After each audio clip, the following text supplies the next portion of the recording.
Жети нерсенин себебинен бактылуулук келет экен. Куран окуу, 5 убак намаз, Аллахка шүгүр кылуу, күнөөлөргө Аллахтан кечирим суроо, ата-эне жана туугандарга жакшы мамиле кылуу, эрте менен Ясин сүрөсүн, кечинде Бакыя сүрөсүн окуу жана жакырларга, мүмкүнчүлүгү чектелген адамдарга жардам берүү. Кылынган ошого нормально экен дейт. Момдайда киетти. Момда жакшы? Момда калаттанда алдым. Ал өрсө болобу? Мындай экиден. Жагы ысык да. Момдайлар да бар. Кайрымдуу бул коомдук кайрымдуулук фонду өз ишин баштагандан бери мүмкүнчүлүгү чектелген жарандарга көмөк көрсөтүү максатында иш жүргүзүп келет. Буга чейин алар муктаждарга үй куруп жардам берип келишсе, бүгүнкү күндө алар калктын кийим-кечеге муктаж болгон инсандарга дүкөн ачып, жакшы жүрөлгөнү башташып отурат.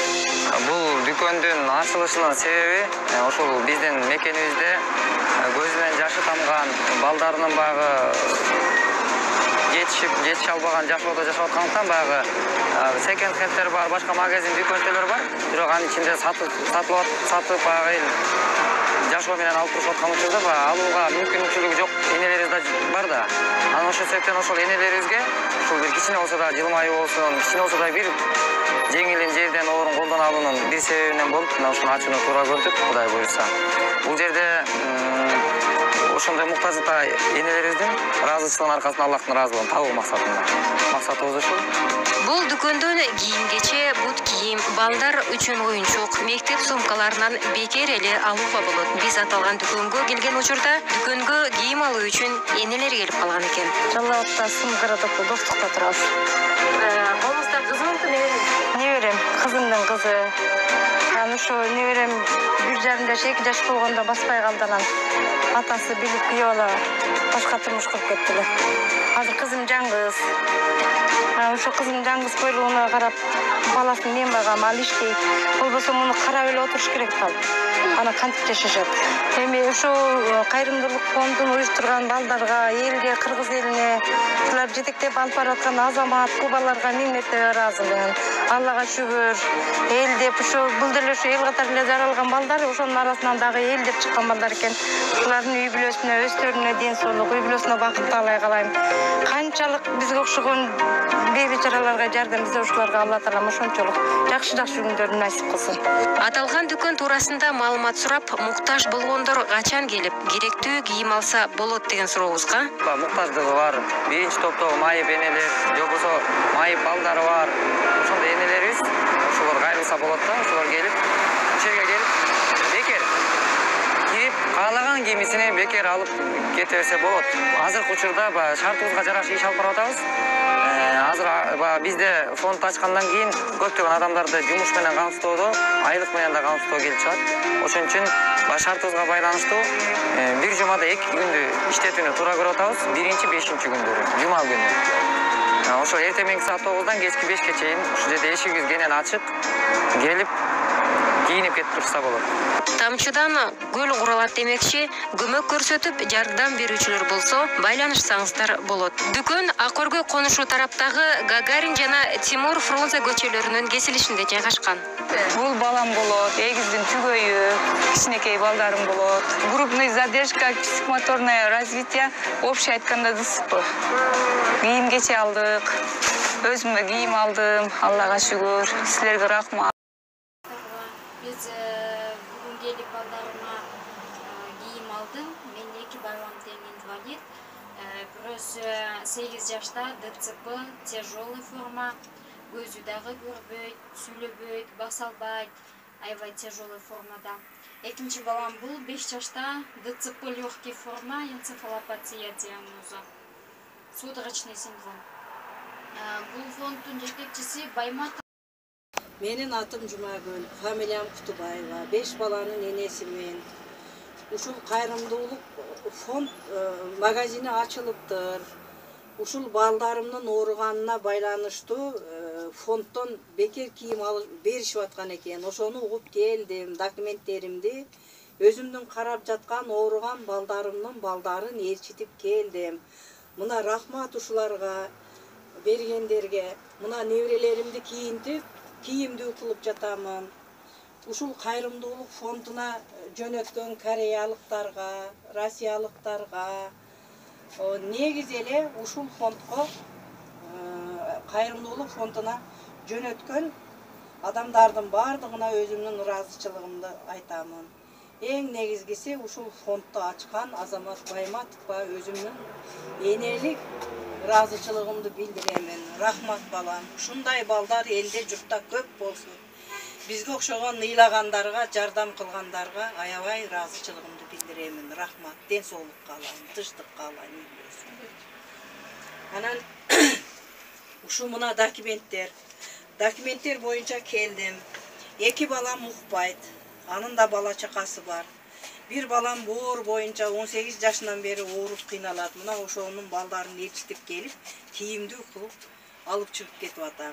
Rahmat, razıçılığımdı bildireyim ben. Bizde kimleri koldoyt, bizde birinci Allah'tan koldosunun arkasında bizim mekenimizde, elimizin arasında kayrımdуу mekendeşlerimiz var. Misal aytsak Kazakistan'dan işlеген mekenden alыс bolsa dagы мекенimде мына бүгүнкү күндө ошол жакта жанагы кийим саткан мекендештерибиз бар. Алар кийимден алып келип берип турушат. Жаңы кийимдерден. Кореядан келет кийимдер. Аяктан баягы жакшы эмедеги кийимдер келет. Кадимки секонд-хендте келген кийимдер келет. Şu Россиядан келип атат. Ошодан мына биздин эле өзүбүздүн Дордой базарында иштеген эжелерибиз бар. Байкелерибиз бар. Ош базарында иштегендер бар. Ошолор өздөрү билип эле алып келип ушул жерге берип турушат. Анан аяктан келген нерсени ушинтип мынакей кичине болсо дагы элибиз үчүн жылмаюу тартуулоонун бир жолдору.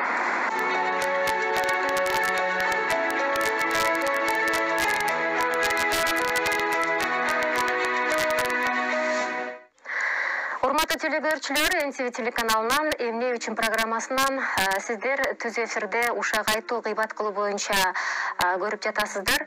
Азыркы сюжетте коногума кайрылайын. Азыркы сюжетте биз тарткан учурда ушул 2 эне келген экен, бир баласы аябай ооруп, кусуп, дене табыда көтөрүп аткан учур экен. Жана ушул жерден кийим алганда көздөрүндөгү кубанычты айта көрбөңүз. Бирөөсү ооруканага жатыш керек экен, ушул бут кийим менен халат ала албай көзүн чачырып атты эле дейт. Ошолордун баарын алып кетти. Анан деги эле дагы бир суроо жаралат да, эмне үчүн деген. Мен эмне үчүн муктаж болгондорго жардам берем? Себеби мен Аллахтын ыраазычылыгына ээ болгум келет. Кимдир бирөө эмне үчүн муктаждарга жардам бергиси келбейт? Сиздин оюңуз кандай? Деги эле жакшылык кылуу менен биз кайсы бир өзүбүзгө жакшы нерселерге утушка ээ боло алабызбы? Албетте, кайрымдуулук жөнүндө маселе боло турган болсо, Пайгамбарыбыз саллаллаху алейхи вассаламдан афзалул амал, амалдардын эң абзели кайсы деп сурайт. Пайгамбар саллаллаху алейхи вассаламдан амалдардын эң абзели кайсы деген кезде пайгамбар негедир орозо, зекет же болбосо намаз жөнүндө сүйлөбөстөн амалдардын Аллага эң сүйүктүү, эң жакшысы бир мусулман, бир тууганга кубаныч тартуулоо дейт. Ошол эле кезде Аллах Таала кереметтүү Кур'ан-ы Керимде "Лан таналу бирра хатта тунфику мимма тухиббун" өзүңөр эң жакшы көргөн, өзүңөр сүйгөн нерсени Аллах разылыгы үчүн Аллах жолунда кайрымдуулук кылмайынча Аллах Тааладан силерге да бир жакшылык келбейт дейт. Бүгүнкү күндө кээде албетте баягы дүйнө деген сөз араб тилинде дани өтө төмөндөй нерсе. Адам баласына Аллах Таала бир хадиси кудсиде, хадиси кудси мааниси Алладан, сөзү пайгамбардан "Якул ибн адам мали мали" адам баласы малым дейт экен, дүнием дейт экен биз. Баягы дүнүйөгө келген кезде наристелерди көрсөк, бардыгы колун жумуп келишет. Бул деген сөз кээде ушул дүнүйөдөгү бардык нерсени алып кетем дегендей.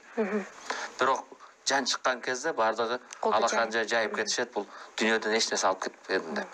Ошондон жана хадисте Аллах Таала айтат: "Якул ибн адам мали мали" адам баласы малым дейт. "Я ибн адам лейса малик илля ма акал фа афнайт" Аллах Таала "Я адам баласы сенин балың жеп ал кылганың сеники" дейт. "Ау лабиста фа аблайт" же кийип жыртканың сеники. "Ау тасаддакта фа абкайт" же кайрымдуулук кылып калтырганың сеники дейт.